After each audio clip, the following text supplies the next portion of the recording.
Hello everyone. A very good day to everyone. Uh, Today is the fourth lecture on the vector algebra. Uh, so I'm just going to recap you the previously done in this exercise. What are the basic things we have done? So while that the moment all the students get attached to the live class, I'll give you the recap of the things we have done previously. And write the name of the students who has joined it. Okay, so after start before starting the class, I'm just giving you the recap of the things you have studied. The first thing we studied in this uh, exercise is the triangle law, right?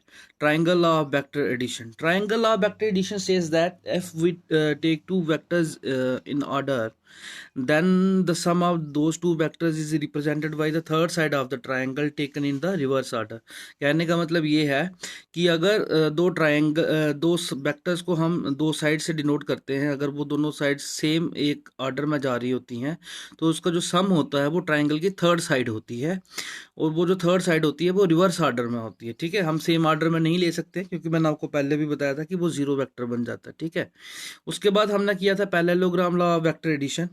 ठीक है, parallelogram law of vector addition में हमने किया था कि अगर कोई दो वेक्टर्स एडजेसेंट साइड्स को डिनोट करती हैं किसकी, पैरेललोग्राम की, तो उसका जो सम होता है, उसका जो सम होता है वो रिप्रेजेंट होता है किसके साथ, किसके थ्रू, उसके डायगोनल के थ्रू। तो उसका स्टेटमेंट था कि if two vectors are represented by adjacent sides of the parallelogram, then the sum of the two vectors is represented by the diagonal passing through the those vectors। ठीक है, तो ये था हमारा parallelogram law of vector addition. ठीक है, parallelogram law of vector addition और triangle law of vector addition दोनों सेम ही उसको जस्टिफाई करते थे। ठीक है ना, फिर उसके बाद वेक्टर एडिशन की कुछ प्रॉपर्टीज थी जो मैंने आपको बताई थी। वो प्रॉपर्टीज, जो सबसे पहली प्रॉपर्टी थी वो थी कम्यूटेटिव प्रॉपर्टी, कि अगर ए और बी दो वेक्टर्स हैं तो उनका सम कैसे होता है, कम्यूटेटिव होता है। ठीक है, जैसे अगर A plus B vector is equal to B plus A vector. फिर सेकंड प्रॉपर्टी कराई थी एसोसिएटिविटी। एसोसिएटिविटी में क्या होता है कि ए प्लस बी और उसको ब्रैकेट लेके प्लस सी तीसरा वेक्टर हो तो वो is equal to A vector अलग से रखेंगे प्लस बी प्लस सी हो जाता था। ठीक है, तो उसके बाद था हमारा उसकी एडिटिव एडिटिव आइडेंटिटी, कि किसी वेक्टर में क्या ऐड करें तो उस वेक्टर की वैल्यू सेम रहती थी, तो वो था जीरो वेक्टर, है ना। A vector plus zero vector is A vector. ठीक है, उसके बाद था एडिटिव इनवर्स। एडिटिव इनवर्स क्या होता था, एडिटिव इनवर्स होता था कि उसमें किसी वेक्टर में क्या ऐड करें कि वो जीरो वेक्टर बन जाए, तो that will be the A vector, the negative of the vector is the additive inverse. अगर ए कोई वेक्टर है तो minus A vector is the additive inverse of that vector. ठीक है, उसके बाद हमने किया था कि multiplication of a scalar of the vector. तो उसमें हमने क्या किया था, उसमें हमने किया था जब हम एडिट वो करते थे तो उसकी वैल्यू जो होती थी उस स्केलर के साथ मल्टीप्लाई हो जाती थी, है ना। फिर कंपोनेंट्स ऑफ द वेक्टर किए थे 3D प्लेन पे, मैंने आपको करके बताया था, है ना, कि अगर कोई एक पॉइंट है स्पेस में, अगर उसके कोऑर्डिनेट एक्स वाई जी है तो उसको कैसे हम बनाते थे, है ना, वो हमने सब किया हुआ है।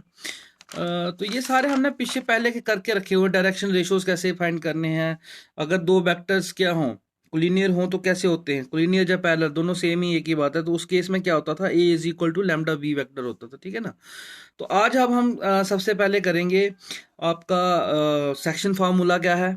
ठीक है, और उसके बाद जो एक्सरसाइज के जितने क्वेश्चंस रहते थे वो आज हम सारे कंप्लीट करते जाएंगे। ठीक है, तो मुझे लगता है कि ऑलमोस्ट सारे बच्चे आ गए हैं, है ना। तो सेक्शन फार्मूला हम स्टार्ट कर सकते हैं क्या अभी, है ना। तो सेक्शन फार्मूला वही है बच्चे जो आपने 10th में भी पढ़ा था, कोऑर्डिनेट ज्योमेट्री में पढ़ा था ना आपने। हाँ, तो वही है, सेम ही है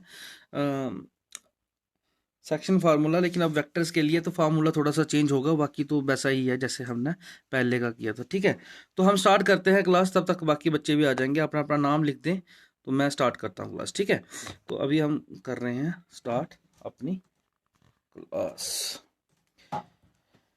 पिछला रिकैप कर लिया करो बच्चे, स्टार्ट में स्टार्ट करता हूँ ना।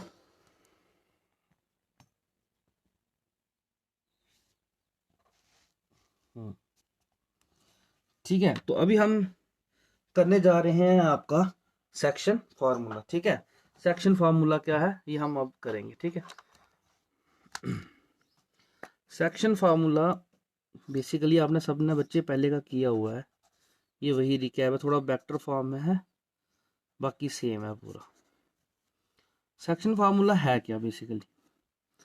ठीक है, सेक्शन फार्मूला क्या है, सपोज करो कोई एक वेक्टर है, पी क्यू वेक्टर है ना, पी क्यू वेक्टर है तो उसकी ये डायरेक्शन होगी, और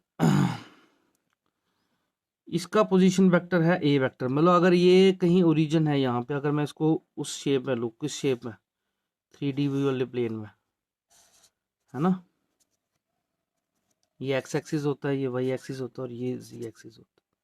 ये लेने की ज़रूरत नहीं है, लेकिन फिर भी मैं आपको बता देता हूँ कैसे होता है। तो ये ओरिजिन है, लेट करो पी का पोजीशन वेक्टर है ए वेक्टर, और क्यू का पोजीशन वेक्टर है बी वेक्टर। ठीक है, और एक और कोई पॉइंट है, आर पॉइंट है, ये इसको m/n की रेशियो में डिवाइड कर रहा है। किस रेशियो में डिवाइड कर रहा है? m/n की। और ये इसका पोजीशन वेक्टर। तो इसका पोजीशन वेक्टर हम कैसे फाइंड करेंगे? किसका? ये जो पॉइंट है r, जो इसको m/n की रेशियो में डिवाइड कर रहा है, इसका पोजीशन वेक्टर कैसे फाइंड करेंगे? तो पोजीशन वेक्टर r बनेगा उसका। तो पहले कैसे निकालते थे हम उसके कोऑर्डिनेट्स, अगर आपको याद होगा तो mx2 + nx1, मतलब पहले दूसरे वाले का लेना था, फिर पहले वाले का लेना था। तो इसमें और आसान है, आपने m लिखना है, उसके बाद लिखना है v वेक्टर, फिर n लिखना है n के साथ a वेक्टर, और ये हो गया m/n। और ये कौन सी डिवीजन होगी? इंटरनल डिवीजन होगी। अच्छा, सेक्शन फार्मूले में दो टाइप की डिवीजन होंगी, एक इंटरनल होगी और एक एक्सटर्नल होगी। तो ये कौन सी डिवीजन है? ये इंटरनल डिवीजन है, ये याद रखना है आपने, ये इंटरनल डिवीजन। इंटरनल डिवीजन समझ रहे हो ना आप, कि अगर कोई वेक्टर है उसी वेक्टर के ऊपर। एक्सटर्नल कैसे होगा वो मैं नेक्स्ट बताता हूँ। ठीक है, अगर उसी केस में मैं बोलता हूँ कि आर एक ऐसा वेक्टर है जो इसका मिड पॉइंट है, अगर इसका मिड पॉइंट है तो अगर आर इसका मिड पॉइंट है तो फिर कैसे निकालेंगे उसकी, वो वेक्टर कैसे निकलेगा? वो 1:1 की रेशियो में करेंगे, तो वो बनता है A vector plus B vector upon 2, क्योंकि वो रेशो 1:1 की डिवाइड में करेगा ना, अगर वो मिड पॉइंट है ना।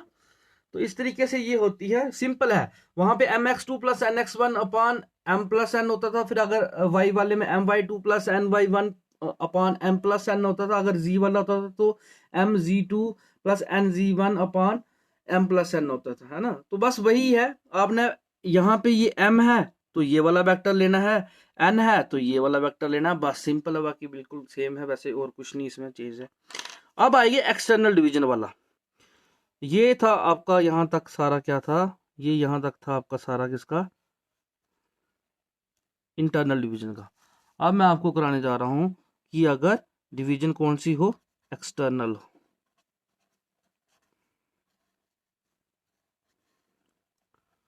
एक्सटर्नल डिवीजन, एक्सटर्नल डिवीजन में क्या होगा, जैसे सपोज करो ये कोई वेक्टर है पी क्यू। ठीक है, एक्सटर्नल मतलब है इसी लाइन पे लेकिन बाहर वाली साइड कहीं। ठीक है,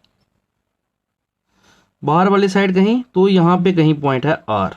ठीक है, अब ये सपोज करो ओ है, तो ये पी का पोजीशन वेक्टर हो गया, ये क्यू का पोजीशन वेक्टर हो गया, और ये हो गया आर का पोजीशन वेक्टर। ठीक है, तो इसको ये हो गया आर, ये हो गया बी, ये हो गया ए। अब ये डिवाइड वही कर रहा है m/n की रेशियो में, तो m क्या है? ये यहां तक पूरा m है, और ये n है सिर्फ। अब इस केस में क्या होगा? फॉर्मूला बिल्कुल सेम है जैसा इंटरनल डिवीजन वाला था, बस यहां पे प्लस होगा, वहां पे माइनस हो जाएगा। ठीक है, तो अगर एक्सटर्नल डिवीजन हो रही है तो उस केस में क्या होगा? सेम फॉर्मूला है, M B vector minus N A vector upon m-n, बाकी सेम है सारा। ठीक है, तो बस यही था हमारा सेक्शन फार्मूला जिसमें हमने वेक्टर्स की क्या करते थे, डिवीजन करते थे, ठीक है। इंटरसेक्शन नहीं बोलते हैं हम, इसकी डिवीजन बोलते हैं। तो अभी बच्चे मुझे आप पहले ये एक बात बताओ कि हमने कितने क्वेश्चन कर लिए थे। मुझे लग रहा है कि हमने क्वेश्चन नंबर 7 तक कर लिया था, है ना। तो अब हम करेंगे क्वेश्चन नंबर 8। यहाँ तक क्लियर है बच्चे सबको? किसी को कोई डाउट? अगर क्लियर है तो यस लिखो या वाई लिखो, फिर मैं आगे मूव करता हूँ। अब आपने ये याद रखना है सिर्फ कि ये होता क्या है, सेक्शन फार्मूला क्या होता है। जैसे सेक्शन फार्मूला अपना कोऑर्डिनेट का पड़ा था, वैसे ही सेक्शन फार्मूला आपका इसका भी है, ठीक है। इसमें कुछ भी नया नहीं है।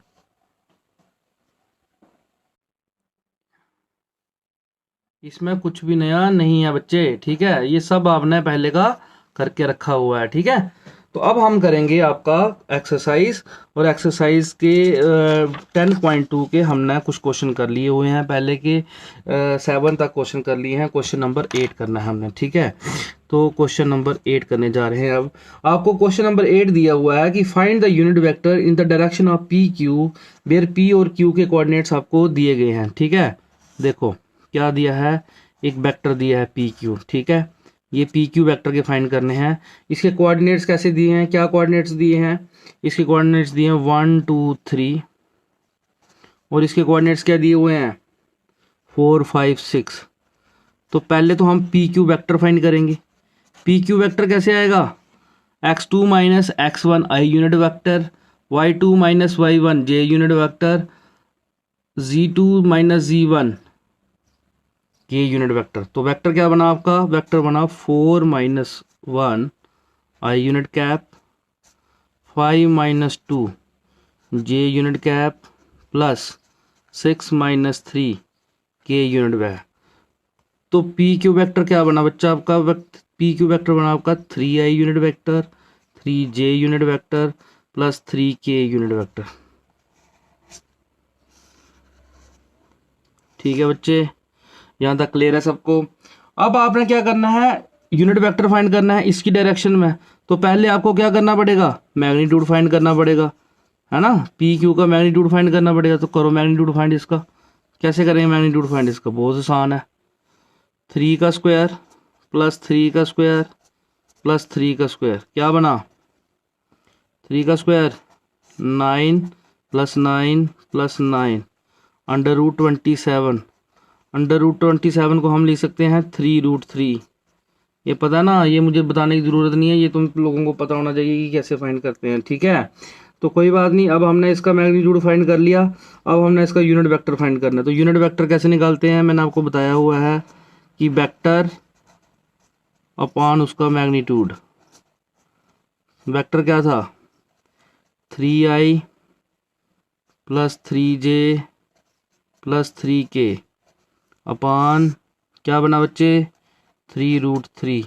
अलग अलग करके लिख लेंगे तो बनेगा 3/3√3 आई यूनिट वेक्टर, 3/3√3 जे यूनिट वेक्टर, 3/3√3 के यूनिट वेक्टर। 3 से 3 कट गया आपका, बना 1/√3 आई यूनिट वेक्टर, 1/√3 जे यूनिट वेक्टर, 1/√3 के यूनिट वेक्टर, ठीक है। तो इस तरीके से आपने क्या किया, आप समझ आ गए बच्चे सबको सारे, वाई या यस लिखो तो फिर मैं आगे मूव फॉरवर्ड करता हूँ। तो ये बहुत सिंपल था। आपको 2 पॉइंट्स दिए गए थे, पी और क्यू वेक्टर के कोऑर्डिनेट्स दिए गए थे। आपने उसकी पी क्यू वेक्टर का क्या फाइंड करना था, यूनिट वेक्टर फाइंड करना था। तो पहले तो हमें ये फाइंड करना था कि पी क्यू वेक्टर क्या है। तो जब आपने वेक्टर फाइंड करना हो तो आपने क्या करना होता है, अगर पी क्यू के निकालने हो तो आपने x2 माइनस x1 का आई यूनिट वेक्टर, मतलब x वाले x से करने हैं, y वाले y से करने हैं, और z वाले z से करने हैं। इसको करके फिर हम कर लेते हैं इसको नेक्स्ट, ठीक है। तो बहुत आसान था। अब क्वेश्चन नंबर 9 है आपका बच्चे। देखो क्वेश्चन नंबर 9 में आपने क्या करना है, क्वेश्चन नंबर 9 में आपको कोई 2 वेक्टर दिए गए हैं।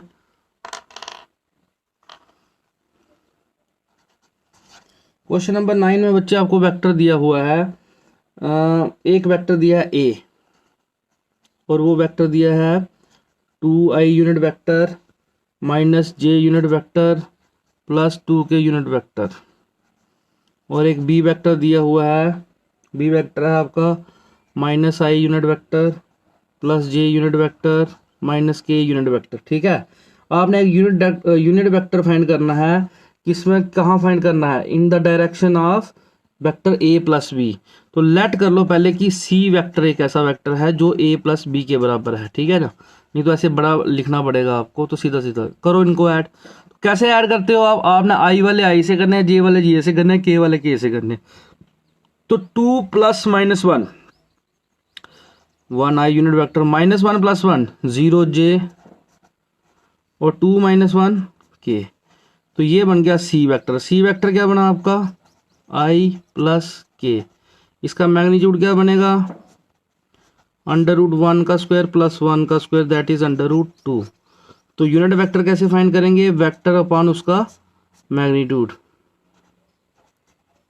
तो क्या बना 1 upon root 2 I unit vector 1 upon root 2 K unit vector. Answer. अरे बहुत आसान क्वेश्चन है, इसमें तो कुछ करने वाली बात नहीं है। सबको क्लियर हो गया बच्चे, ये सारा आपने आपको दो वेक्टर सबको क्लियर हो गया बच्चे, जल्दी से वाई वाई लिख दिया करो ताकि मैं जल्दी से आगे मूव फॉरवर्ड कर जाऊं। ठीक है, तो बहुत आसान है बेटा। आपने क्या किया, आपको दो वेक्टर दिए थे, आपने एक ऐसा वेक्टर फाइंड करना था, यूनिट वेक्टर फाइंड करना था जो ए प्लस बी की उसमें हो, which is in the direction of A plus B vector. तो बहुत आसान होता है बच्चे, आपने पहले A vector plus B vector दोनों को ऐड कर लेना था। जब दोनों वेक्टर को ऐड कर लिया, उसको मैंने सी नाम दे दिया उस वेक्टर को, फिर उसका कोफिशिएंट फाइंड, उसका मैग्नीट्यूड फाइंड करना होता है। मैग्नीट्यूड आपने फाइंड कर लिया, जो वेक्टर था उसको उसके साथ डिवाइड कर लिया, तो खत्म हो गया क्वेश्चन। ठीक है, अब आ जाएगा हमारा क्वेश्चन नंबर 10। क्वेश्चन नंबर 10 देखिए, find the vector in the direction. एक वेक्टर दिया, ये बहुत इंटरेस्टिंग क्वेश्चन है बच्चे। एक वेक्टर दिया हुआ आपको ए, आपको ए वेक्टर दिया है और वो वेक्टर है, नाम नहीं लिया उन्होंने ए, लेकिन मैं ले रहा हूँ 5 आई unit vector minus J unit vector plus 2k unit vector. आपने एक वेक्टर फाइंड करना है जो इसी की डायरेक्शन में हो और उसका मैग्नीट्यूड कितना हो, 8 यूनिट्स हो। तो 8 यूनिट्स तो आप निकाल नहीं सकते, और यूनिट वेक्टर निकाल सकते हो, है ना। तो पहले आप क्या करोगे, यूनिट वेक्टर फाइंड करोगे तो उसका मैग्नीट्यूड 1 होगा, है ना। तो फिर आपको ये फाइंड करना है कि ऐसा वेक्टर जिसका मैग्नीट्यूड क्या हो, 8 यूनिट्स हो। तो पहले यूनिट वेक्टर निकाल लो, उस वेक्टर को 8 के साथ मल्टीप्लाई कर लो, तो हमारा हमारा वो वेक्टर आ जाएगा जिसका मैग्नीट्यूड 8 होगा। ठीक है, तो सिंपल है, आपने क्या करना है, यूनिट वेक्टर फाइंड करना है ए की डायरेक्शन में और उसको 8 के साथ मल्टीप्लाई कर देना है। ठीक है, तो देखो पहले इसका यूनिट वेक्टर, पहले इसका मैग्नीट्यूड फाइंड करना पड़ेगा आपको। मैग्नीट्यूड कैसे आएगा इसका, 5 का स्क्वायर प्लस माइनस 1 का स्क्वायर प्लस 2 का स्क्वायर। तो क्या बना बच्चा इसका मैग्नीट्यूड, 5 का स्क्वायर 25 माइनस का square plus 1 plus 4 is equal to under root 30। ठीक है, यहां तक क्लियर है, अंडर रूट 30 आ गया। यूनिट वेक्टर क्या बना हमारा, यूनिट वेक्टर बना हमारा 5 upon root 30 I unit vector minus 1 upon root 30 J unit vector 2 upon root 30 K unit vector. तो देयरफॉर रिक्वायर्ड वेक्टर क्या आएगा हमारा, 8 टाइम्स ए यूनिट वेक्टर। तो इसको सबको 8 के साथ मल्टीप्लाई कर दो, 8 into 5 40 upon root 30 I unit vector minus 8 upon root 30 J unit vector, नहीं हाँ 8 के साथ 8 into 2 16 upon root 30 K unit vector हमारा आंसर आ। तो बहुत इजी है बच्चे, इसमें क्या था, आपने यूनिट वेक्टर फाइंड करना था, उसको 8 के साथ मल्टीप्लाई कर लेना था। ठीक है, सबको क्लियर हो गया बच्चे ये सारा, किसी को कोई डाउट तो नहीं आया इसमें। अगर कोई डाउट है तो मुझे बता दो बच्चे, फिर मैं आपको दोबारा रिवाइज करा देता हूँ। लेकिन ये तो मुझे लगता है बहुत आसान है, इसमें तो कुछ इतना है नहीं करने वाला, है ना। सबको क्लियर है बच्चे, कोई डाउट किसी को, एनी डाउट? अगर क्लियर है तो जल्दी से बच्चे वाई यस लिखो कुछ भी। ये मुझे सिर्फ अंश और इसका जयदीप अर्श का आ रहा है, ना फरहीन लिख रही है, ना फरहीन लिख रही है, ना ये लिख रहा है बुरहान लिख रहा है। इरफान तो आजकल आता ही नहीं है क्लास में, जामिन का नेट नहीं चल रहा। अरीवा की कहीं और क्लास होती है। सही है।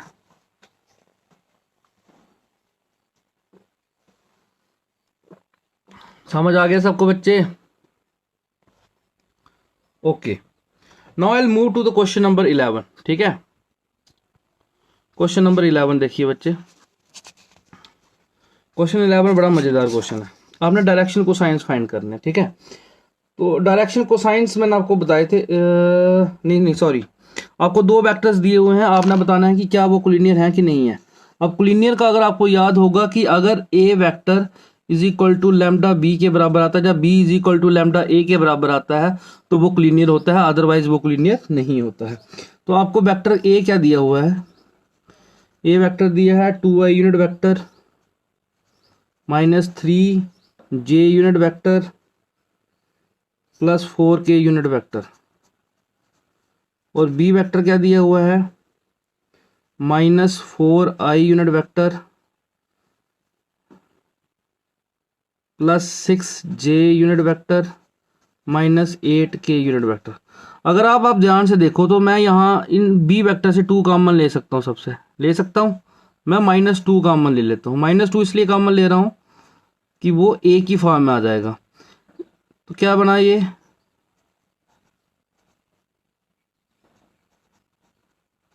अब ये वेक्टर और ये वेक्टर दोनों वेक्टर क्या है? सेम है। तो किसके बराबर हुआ? -2a vector. तो b vector is equal to -2a vector. तो इस फॉर्म में आ रहा है ये, तो इसका मतलब क्या हुआ? ये वेक्टर क्या हो गए? कोलिनियर हो गए। तो ये तो बहुत आसान क्वेश्चन है बच्चे, इसमें तो मुझे लगता नहीं है कि कुछ इतना करने वाला है ना। तो आपने लिख देना है therefore a and b are collinear. ठीक है, क्लियर हो गया बच्चे सबको? किसी को कोई डाउट है तो मुझे बता दो बेटा, फिर मैं आगे करता हूँ फॉरवर्ड। इसमें तो बहुत सिंपल था ना।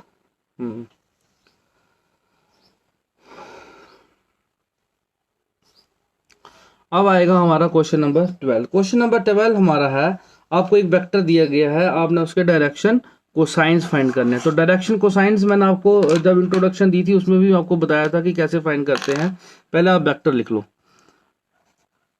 वेक्टर आपको क्या दिए हुए बच्चे? वेक्टर आपको दिया है i + 2j + 3k। ठीक है, i + 2j + 3k, ये आपको दिया है वेक्टर। ठीक है, ये वेक्टर दिया है, आपने इसके डायरेक्शन को साइंस फाइंड करने हैं। तो सबसे पहले आपको इसका क्या फाइंड करना पड़ेगा?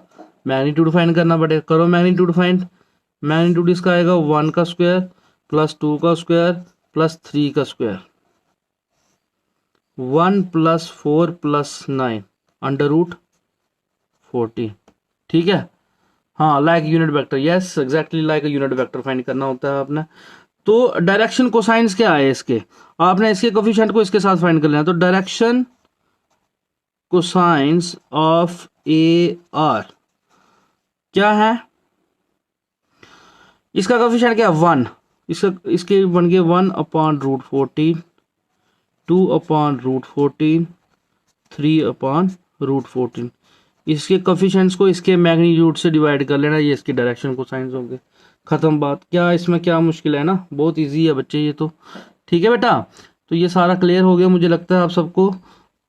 मैंने आपको फिर भी बार बार बोल रहा हूँ कि अगर आपको कोई डाउट आता है तो आपने क्या कर लेना है, मुझे व्हाट्सएप कर देने हैं, आपको नंबर मैंने अपने दिए हुए हैं। ठीक है, क्वेश्चन नंबर 13 देखो। क्वेश्चन नंबर 13 में भी आपने डायरेक्शन को साइंस फाइंड करने हैं। ए बी के पॉइंट्स आपको दिए हुए हैं। देखो ये ए है, ये बी है। ए के कोऑर्डिनेट्स आपको दिए हैं क्या? ए के कोऑर्डिनेट्स आपको दिए हैं बच्चे 1 2 -3, 1 2 -3, और बी के कोऑर्डिनेट्स आपको दिए हुए हैं -1 -2 1, -1 -2 1, है ना। तो ये हो गए इसके कोऑर्डिनेट्स। अब ए बी वेक्टर क्या आएगा? आपको पता है कैसे आता है A B vector? x2 - x1 -1 -2i unit vector, -2 -2 -4j unit vector, 1 +4k unit vector. तो इसका पहले हमने मैग्नीट्यूड फाइंड करना है। मैग्नीट्यूड आपको पता है कैसे फाइंड करते हैं? -2 का स्क्वायर प्लस माइनस 4 का स्क्वायर प्लस 4 का स्क्वायर, तो क्या बनेगा बच्चे, माइनस का स्क्वायर प्लस 2 का स्क्वायर 4, माइनस का स्क्वायर प्लस 4 का स्क्वायर 16, 4 का स्क्वायर 16, 16 प्लस 16 32 प्लस 4 36, 36 क्या हो गया 6, ये इसका मैग्नीट्यूड हो गया, है ना।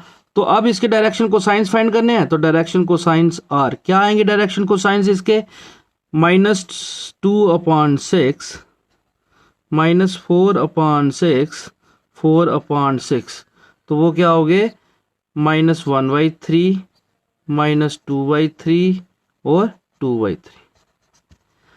ठीक है, तो ये बहुत सिंपल है बेटा, इसमें कोई इतना ज्यादा हार्ड एंड फास्ट रूल नहीं है, आपने सीधा उसका मैग्नीट्यूड फाइंड करना है और उसके कोएफिशिएंट्स के साथ डिवाइड कर देना है। तो ये थे बच्चे आपके सारे डायरेक्शन कोसाइंस तक का करने के लिए। ठीक है, अब यहां तक अगर किसी को कोई डाउट है तो मुझे बताओ,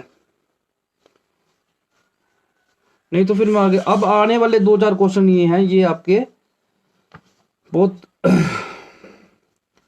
इंटरेस्टिंग क्वेश्चन आने वाले हैं अब अगले वाले। ठीक है, यहां तक क्लियर है बच्चे, सबको क्लियर है? आपने देखो यस लिख दो बच्चे जल्दी से जिनको क्लियर हो गया है। आपने इसमें क्या करना होता है, आपने इसमें कोई ज्यादा हार्ड एंड फास्ट रूल नहीं है इसमें।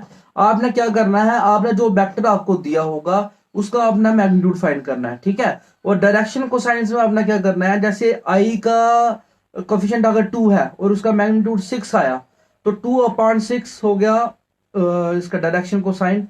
डायरेक्शन कोसाइन होता क्या है बेसिकली, ये क्या होता है, एंगल होता है, cos of first angle with the X axis.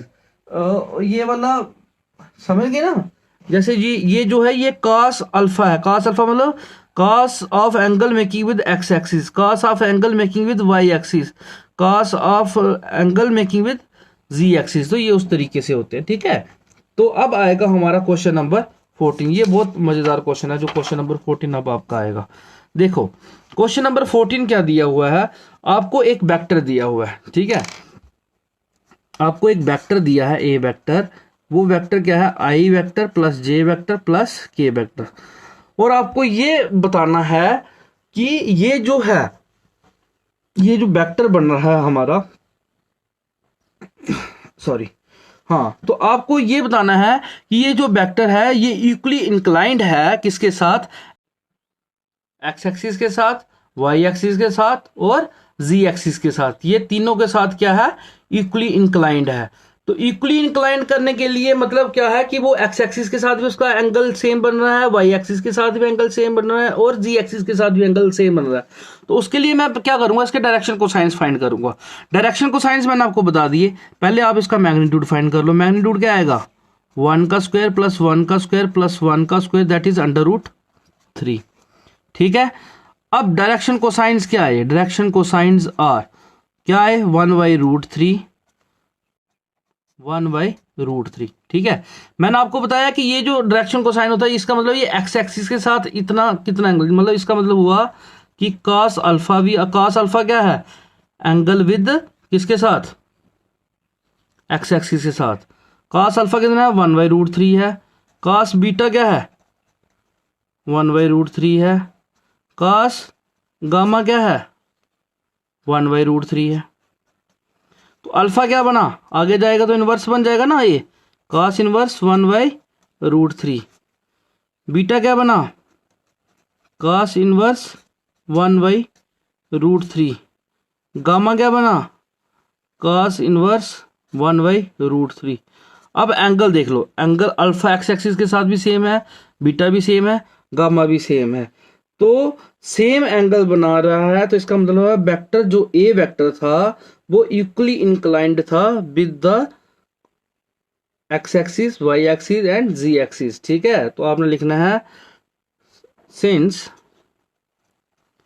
Alpha beta and gamma are equal therefore A is equally inclined to OX, OY, OZ। समझ गए ना, ये सारे कोऑर्डिनेट एक्सिस होते हैं। ठीक है, तो इस तरीके से ये क्वेश्चन निकालना था। क्लियर है सबको, ये बहुत आसान है बच्चे, इसमें तो कोई मुझे लग रहा नहीं है कि इसमें कोई इतना मुश्किल होना चाहिए तुम लोगों को करने के लिए। फिर भी अगर कोई प्रॉब्लम आएगी, मैं आपको बार बार यही बोल रहा हूँ कि आपने मुझे बताना है। ठीक है, अब आएगा क्वेश्चन नंबर आपका 15। आपको वेक्टर दिया हुआ है, देखो आपको एक पी का पोजीशन वेक्टर दिया है, ए वेक्टर दिया हुआ है आपको i+2j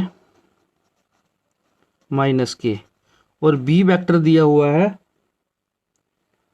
-i+j+k।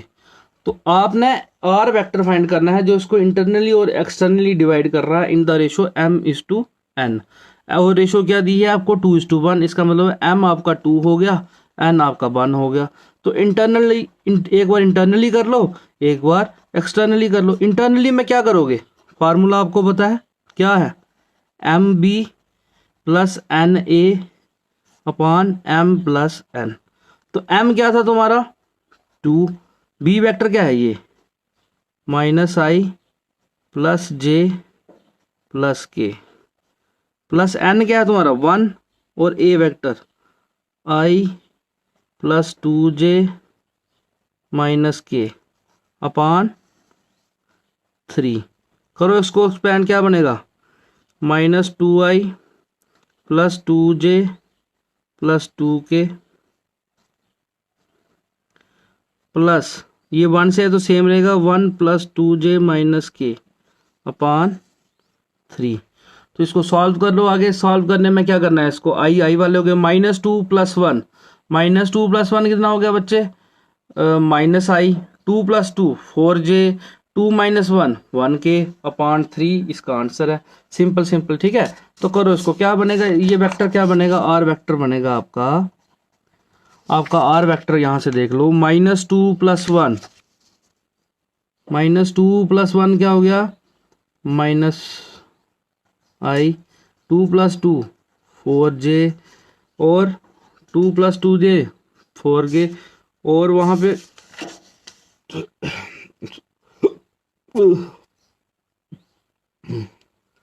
सॉरी, हाँ तो क्या बना फिर, वो क्या बना plus k 2k -k 1k/3। तो ये रिजल्टेंट वेक्टर बन गया। अगर इसको पूरा एक्सपैंड करके लिखना तो आप इसको लिखोगे -1/3 i unit vector, 4/3 k unit vector, 1/3 k unit vector. ठीक है, ये इंटरनली हो गया। जब एक्सटर्नली करना होगा तो बिल्कुल सेम, उसमें उसको आपने माइनस कर लेना, और क्या करना है।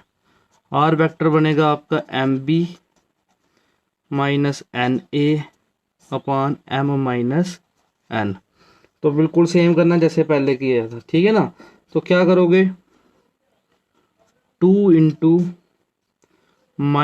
-i+j+k -1 × ए वेक्टर क्या था i+2j-k/m-n/2 -1, 2 - 1 तो 1 हो गया।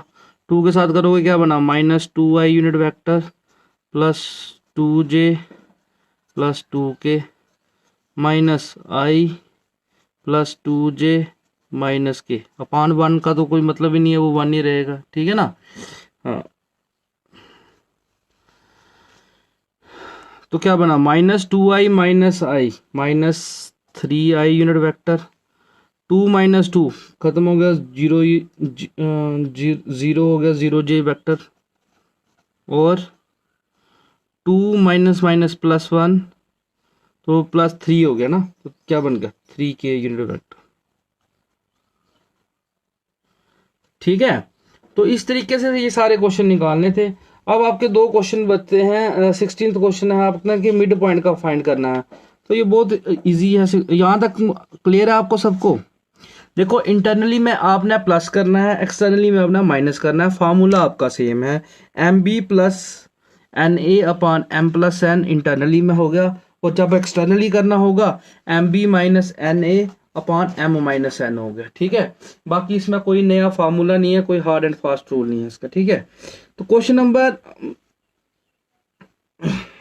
नंबर क्या दिया हुआ है आपको 16, find the position vector of the mid point. अब मिड पॉइंट का फाइंड करना है आपने। तो आपको P और Q के क्या दिए हुए हैं, पॉइंट्स दिए हुए हैं। देखो ये P है, ये Q है, इसके पोजीशन वेक्टर क्या दिए हुए हैं, इसके पॉइंट दिए हुए हैं 2 3 4,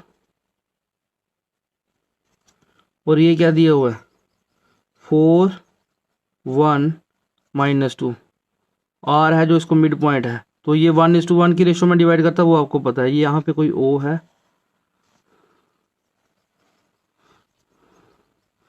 ये ओ है, तो ये ए वेक्टर हो गया, ये बी वेक्टर हो गया, ये आर इसका मिड पॉइंट है, ये ऐसे बनेगा। ठीक है, तो बहुत आसान है बच्चे। तो आर के मिड पॉइंट कैसे फाइंड कर, आर के कोऑर्डिनेट्स कैसे, पहले ए वेक्टर क्या बनेगा आपका, ए वेक्टर बनेगा आपका 2i + 3j + 4k, और बी वेक्टर क्या बना आपका 4i + j - 2k। तो आर वेक्टर कैसे आएगा, दोनों को ऐड कर लो, divided by 2, A vector + B vector upon 2, करो ऐड, क्या बनेगा 2 + 4 6i, 3 + 1 4j, 4 - 2 2k अपॉन 2, अलग अलग कर लो, 2 से डिवाइड होगा तो ये आएगा 3i unit vector + 2j unit vector + k unit vector, बस आंसर। ये तो बहुत आसान है, इसमें क्या करना है, इसमें तो कोई इतना फास्ट हार्ड एंड फास्ट कोई रूल ही नहीं है, ठीक है ना। तो अब आप इसका हम करेंगे इसका लास्ट क्वेश्चन। मुझे उम्मीद है यहाँ तक आप सबको क्लियर हो गया होगा, मुझे नहीं लगता कोई इसमें डाउट है। अगर फिर भी अगर कोई डाउट है तो आप मुझे बता सकते हो बच्चे, और ये अच्छे से बच्चे सब ने प्रैक्टिस करनी है। ये वीडियो के लिंक भी मैं इसीलिए आपको साथ साथ में भेजता हूँ कि अगर आपको कोई प्रैक्टिस, अगर कहीं कोई प्रॉब्लम आती है तो आप उसको वहाँ से देख के कर सको, ठीक है। बाकी यहाँ पे अगर कोई आपको कोई डाउट आ रहा है तो मुझे बता दो, अगर नहीं है तो यस लिखो और फिर मैं आगे मूव फॉरवर्ड करता हूँ, ठीक है। अब जब मैं ये वीडियो यूट्यूब पे डालूंगा तो आप देखना कि वहाँ पे मैं ये यस यस आता जाएगा, तो मैं यूट्यूब वालों को सबको बोल दूँ कि ये मैं लाइव क्लास ले रहा हूँ, इसलिए मैं थोड़ा सा स्लो चल रहा हूँ, और मैं बच्चों के रिप्लाई आने के बाद ही इसको अपलोड करता हूँ, ठीक है। तो अब आएगा हमारा इस एक्सरसाइज का लास्ट क्वेश्चन, ठीक है। उसके बाद 2 MCQs भी हैं, तो वो तो MCQs वाला पार्ट मैं सबसे लास्ट में करूँगा, मैंने आपको बताया था, ठीक है। अब देखो, अब एक ट्रायंगल है, यही एक क्वेश्चन है मुझे लगता है जो पूरी इसमें से निकालने वाला है। एक ट्रायंगल है ABC, ठीक है। आपको ए वेक्टर, बी वेक्टर और सी वेक्टर के पोजीशन वेक्टर दिए हुए हैं, ठीक है। ये ए है और इसका पोजीशन वेक्टर क्या दिया है, ए का पोजीशन वेक्टर दिया है आपको 3i - 4j plus 3i - 4j - 4k। B का पोजीशन वेक्टर दिया आपको 2i - j प्लस k, और सी का पोजीशन वेक्टर दिया है i - 3j - 5k, ठीक है। अब आपने ये बताना है कि ये जो पोजीशन वेक्टर्स हैं ये राइट एंगल्स की क्या है, राइट एंगल्स की क्या है, ये साइड्स को बनाती हैं, तो आपने ये प्रूव करना है, ठीक है। तो आप पहले ए बी वैक्टर फाइंड करोगे, ठीक है, फिर आप बी सी वैक्टर फाइंड करोगे, फिर आप सी ए वैक्टर फाइंड करोगे, तीनों वैक्टर्स फाइंड करोगे, फिर उनका निकालोगे मैग्नीट्यूड, फिर उस पर लगाओगे पाइथागोरस थ्योरम। अगर तो पाइथागोरस थ्योरम उस पर अप्लाई होगी तो क्या बनेगा, राइट ट्रायंगल। अगर नहीं हुई तो राइट ट्रायंगल नहीं बनेगी, ठीक है। तो पहले आप निकालो A B vector. A B vector कैसे निकालेंगे, इसको इससे माइनस करेंगे, 2 - 3, 2 - 3 क्या बना बच्चे, -i यूनिट वेक्टर, -1 माइनस +4 तो +3j यूनिट वेक्टर, फिर 1 -+5k यूनिट वेक्टर, ठीक है। ये बन गया आपका कौन सा वेक्टर, ये वेक्टर बन गया आपका ए बी वेक्टर, ठीक है। अगर ये ए बी वेक्टर बन गया है, अब इसका आप कर लोगे फाइंड, क्या मैग्नीट्यूड फाइंड करोगे, करो इसका मैग्नीट्यूड फाइंड। कैसे निकालते हैं मैग्नीट्यूड, -1 का स्क्वायर +3 का स्क्वायर +5 का स्क्वायर, माइनस का स्क्वायर +1 का स्क्वायर 1, 3 का स्क्वायर 9, 25, क्या बना √35 यूनिट्स, ठीक है। उसके बाद आ गया तुम्हारा B C vector, BC vector करो, BC वेक्टर कैसे करेंगे, सी से ये माइनस करोगे, 1 minus 2 minus I, minus 3 plus 1 minus 2j, और minus 5 minus 1 minus 6k unit vector. अब इसका मैग्नीट्यूड फाइंड करो बी सी का। क्या आएगा इसका मैग्नीट्यूड? अंडर रूट माइनस 1 का स्क्वायर प्लस माइनस 2 का स्क्वायर प्लस माइनस 6 का स्क्वायर। तो क्या बना ये बच्चे? ये बना तुम्हारा 1 प्लस 4 प्लस 36। तो ये बना आपका under root 41। Under root 41 units बन गई है ना। अब आपने करना है किसका फाइंड? सी ए का फाइंड। तो सी ए वेक्टर क्या बनेगा? सी ए वेक्टर बनेगा तुम्हारा 3 माइनस 1, 3 माइनस 1 हो गया 2i unit vector, minus 4 plus 3 minus j unit vector, minus 4 plus 5 plus k unit vector. ठीक है, इसका निकाल लो मैग्नीट्यूड। क्या मैग्नीट्यूड आएगा इसका? अंडर रूट 2 का स्क्वायर प्लस माइनस 1 का स्क्वायर प्लस 1 का स्क्वायर। क्या बन गया? 4 प्लस 1 प्लस 1 अंडर रूट 6। अब आपने कैसे फाइंड करना होता है? दो छोटी साइड्स ले लो। छोटी साइड्स कौन सी हैं? अंडर रूट 35 और अंडर रूट 6। तो अब निकालो, आप निकालोगे स्क्वायर ए बी स्क्वायर। छोटी साइड्स क्या है? ए बी का स्क्वायर प्लस बी सी का स्क्वायर, सी ए का स्क्वायर। निकालो कितना आया? अंडर रूट 35 का स्क्वायर प्लस अंडर रूट 6 का स्क्वायर। तो ये हो गया 35 प्लस 6 इज इक्वल टू 41। अब लॉन्गेस्ट साइड देख लो बी सी, इसका स्क्वायर क्या बनता है? इसका स्क्वायर बनता है अंडर रूट 41 का स्क्वायर। स्क्वायर से रूट कट गया, 41 आ गया। तो देख लो क्या बना, साइड्स का स्क्वायर देख लिया। सिंस क्या बना? A B square plus C A square, दोनों साइड का स्क्वायर उसके लॉन्गेस्ट साइड के स्क्वायर के बराबर है। तो by converse of PGT triangle A B C is a right angled triangle. तो बहुत सिंपल था। सबको क्लियर हो गया ये सारा? ठीक है, आपको पोजीशन वेक्टर दिए थे, आपने वेक्टर फाइंड किए, उस साइड्स की लेंथ फाइंड की। साइड की लेंथ फाइंड करने के बाद आपने क्या किया? साइड की लेंथ फाइंड करने के बाद आपने उसका मैग्नीट्यूड निकाला। मैग्नीट्यूड उसकी जब लेंथ आ गई तो उसमें हमने पीजीटी लगा कर चेक की। तो कन्वर्स ऑफ द पीजीटी से वो प्रूव हो गया कि वो ट्राइंगल क्या है? राइट ट्राइंगल है। तो इस तरीके से आपका ये सारा कंप्लीट हो जाती है ये आपकी एक्सरसाइज। अब जो हमारी नेक्स्ट क्लास होगी, उस नेक्स्ट क्लास में हम देखो हमने एडिशन और सब्ट्रैक्शन कर ली। मैंने आपको बोला था हम वेक्टर अलजेब्रा पढ़ रहे हैं, और वेक्टर अलजेब्रा में हमारा क्या आता है? एडिशन, सब्ट्रैक्शन, मल्टीप्लिकेशन और डिवीजन। अब मल्टीप्लिकेशन जो वेक्टर्स की होती है वो बेसिकली दो टाइप की होती है। ठीक है, एक आपका डॉट प्रोडक्ट होता है और एक आपका क्रॉस प्रोडक्ट होता है।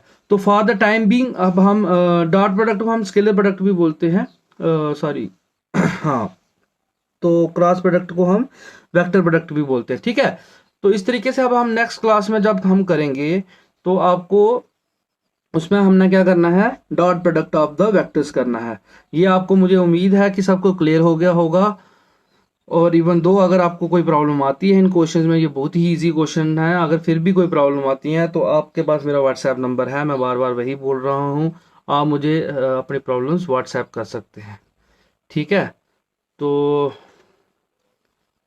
बाकी यही है। अब अगर आपको कोई और कोई डाउट आता है तो आप मुझे प्लीज़ बता दें। तो मुझे लगता है यहाँ तक कि इजी होगा सबको, है ना। बाकी अब हम कल मिलते हैं तो अगली क्लास में अब हम करेंगे dot product of the vectors. ठीक है, थैंक यू सो मच।